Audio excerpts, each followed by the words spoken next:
何も注文してないんですけど。でも住所と名前があります。あ、わかりました。ありがとうございます。私自身は、よくある一般的な家庭の中で生まれ育ち、父も私自身すごい、とても厳しい厳格な父で、大学に進学することもある意味父が引いたその線路の上を歩むようなことだったんですね。大学では機械工学を専攻したんですけど、何か将来の夢、希望、将来何かやりたい職業があるかと聞かれたら、そんなの何もなかったんですね。その中において私自身は大学を中退してしまい、アルコールに手を出し、お酒を飲む日々を送るようになったんです。ちょうどその時私はアメリカに住んでいて、ちょうど母が、教会のキャンプで私自身のこの大学のある町に来ることになったんですね。たまたまその時私自身が使った炊飯器がちょうど壊れてしまい、母に新しい炊飯器を届けてほしいと願ったんですけど、その炊飯器を受け取りに行った時に母に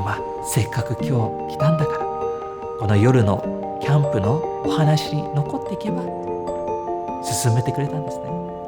幼少期ずっと海外で父の仕事の関係で過ごしていたため、英語の方が私自身得意だったんですけど、ちょうどその時母が日本語のキャンプ、教会のキャンプに来たっていうのはまた神様の不思議な導き。本来その夜の集会に話す予定であった講師が突然話せなくなり、別の講師の方がお話しすることになったんです。で、その時その別の講師の先生はイエス・キリストのことについて、またイエス・キリストの福音についてお話ししたんです。私自身にとってずっと神様はどこか天、どこか空高いところにいる存在だとは思っていたんですけど、何か身近にいるものとは思っていなかったんですね。最後にその講師の方はイエス・キリストを信じたい人という勧めをしてくれたんです。その場はなぜか私はひざまずき涙を流しながら、私はイエス・キリストを心の中で信じ受け入れる決断をしたんです。なぜなら私が何か成し遂げるからではなく、私が何か優れているからではなく、ありのままの私を愛し受け入れてくれる方がいるってことを初めて知ったからです。そしてその私自身をありのままの私を受け入れてくれる存在がイエス・キリストであったからです。私の人生は180度コロリと変わったんです。その後私は日本に帰国し、そして妻と結婚し、大学時代に苦しんだその悩み、今の若者たちは同じことで苦しみ、同じことで悩み、将来に対する夢や希望も持てずにいる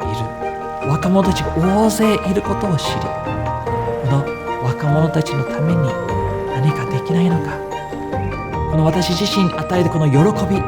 希望をこの若者たちに届けていきたいと強く願うようになったんです。これが私自身が今行っていきたい新しい夢、それは若者たちに同じこの喜びを届けていくことです。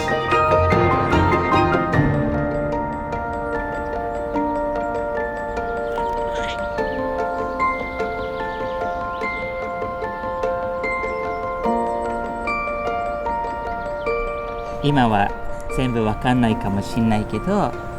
神様は特別な計画をあなたのために持ってるんだよ。そのためにあなたを作ってくれた。だからこれからパパとママはその神様の特別な計画をあなたが見つけることができるように、これからも一生懸命育てていくよ。その誓いとしてこの赤い風船を空に放つよ。